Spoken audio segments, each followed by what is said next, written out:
Hora agora da nossa parceria exclusiva com o Bom Dia Mercado. A gente conversa com ela, Ana Cátia, editora aqui do BDM Online. Ana, muito bom dia para você.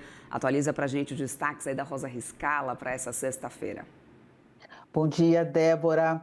Bom, hoje as bolsas em Nova York têm pelo menos três bons motivos para uma abertura positiva.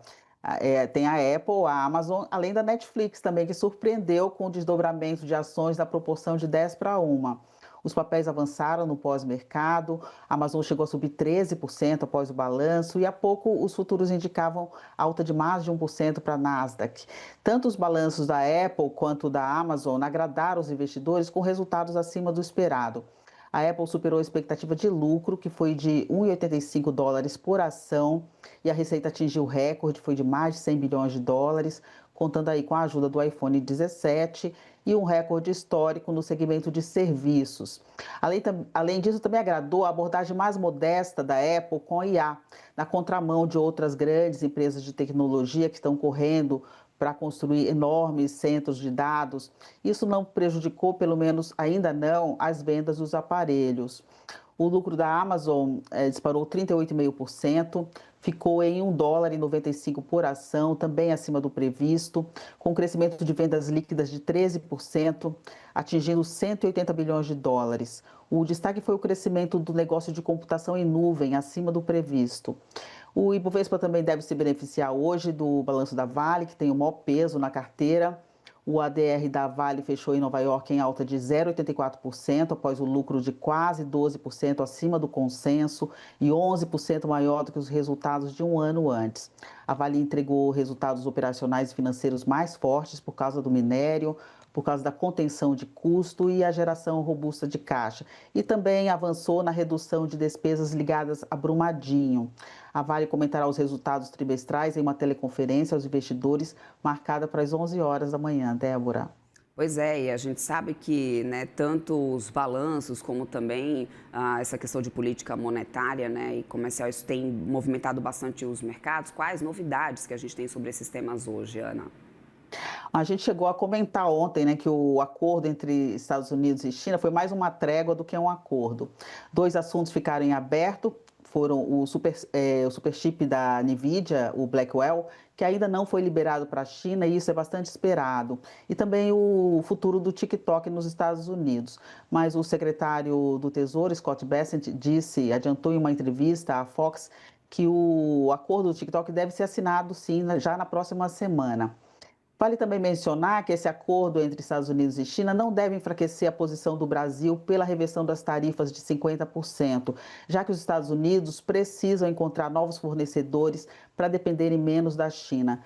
Como esse acordo com a China tem um prazo de validade, os Estados Unidos seguem vulneráveis. Isso torna o Brasil estrategicamente importante, já que temos a segunda maior reserva de terras raras do mundo. E a negociação com o Trump vai passar por isso. Outro assunto que ainda pode render hoje é o corte de juros pelo Fed em dezembro.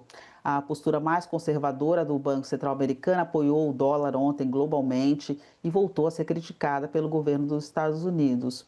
O Bessent reclamou que o Banco Central Americano está preso ao passado, disse que os números do Fed sobre PIB e inflação estão consistentemente errados e que não entende o motivo de Jerome Powell sinalizar que não quer cortar o juro. Débora.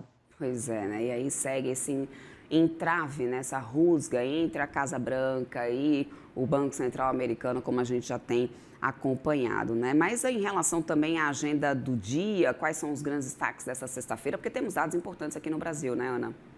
Sim, hoje a PNAD contínua ganha ainda mais relevância do que normalmente já tem. Sai às 9 horas da manhã e será uma espécie de tirateima do CAGED forte de ontem. O CAGED mostrou a criação de postos formais de emprego na casa dos 213 mil em setembro e estão superando a expectativa do mercado de 169 mil. A pressão do CAGED foi sentida principalmente na ponta curta do DI, enquanto a ponta longa subiu acompanhando o exterior. A taxa de desemprego do trimestre encerrado em setembro deve recuar para 5,5% de 5,6% do trimestre anterior. A aposta em corte da Selic antecipada para janeiro ainda é ampla, mas caiu de 65% para 62% após o CAGED. Se a PNAD hoje mostrar que a força do CAGED não é isolada, essa aposta pode esvaziar mais um pouco. Alguns economistas viram sinais de desaceleração gradual no emprego. O Banco Daicoval chamou atenção para o menor fôlego no acumulado de 12 meses, 1.400.000 contratações, abaixo então de 1.800.000 vagas criadas no período de outubro de 23 a setembro de 24.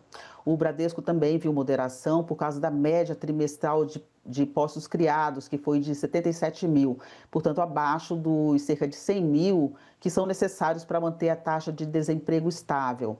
No contexto fiscal, o Banco Central divulga agora às 8h30 o resultado do setor público consolidado de setembro, um dia depois de o governo central ter apresentado o pior déficit para o mês desde 2020, né, na época da pandemia.